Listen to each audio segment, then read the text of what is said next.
কিয়ামতের ঠিক আগে এই পৃথিবীর সাক্ষী হবে এমন এক ভয়ঙ্কর ফিতনার, যার নাম শুনলেই মানুষের শরীরের লোম খাড়া হয়ে যায়।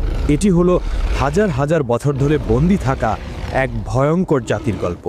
এটি হলো ইয়াজুজ ও মাজুজের কাহিনী। ইয়াজুজ ও মাজুজ হলো হযরত নূহ আলাইহিসসালামের বংশ থেকে আসা এক জাতি। তারা আমাদের মতোই মানুষ, কিন্তু তাদের স্বভাব চরিত্র আর চেহারা সাধারণ মানুষের মতো নয়। হাদিসের বর্ণনা অনুযায়ী তারা হবে বেটে, তাদের মুখ হবে চ্যাপ্টা, নাক হবে ছোট এবং চোখগুলো হবে ছোট ছোট।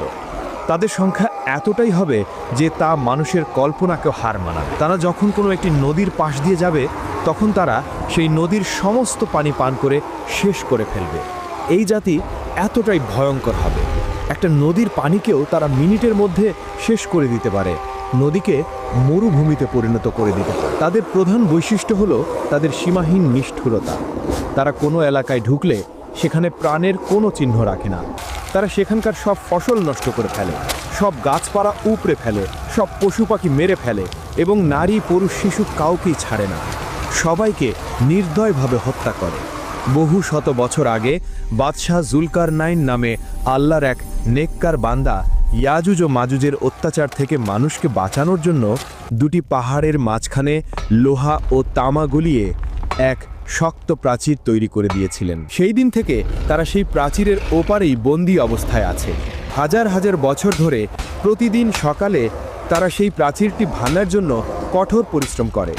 দিন শেষে যখন তারা ক্লান্ত হয়ে যায়, দেয়ালটা প্রায় ভেঙে ফেলার মতো পাতলা হয়ে যায়, তখন তাদের সর্দার বলে, আজকের মতো থামো, বাকি কাজটা আমরা আগামীকাল এসে শেষ করব। কিন্তু আল্লাহর ইচ্ছায় পরের দিন সকালে যখন তারা ফিরে আসে, তখন তারা দেখে দেয়ালটা আবার আগের মতোই মজবুত আর মোটা হয়ে গেছে।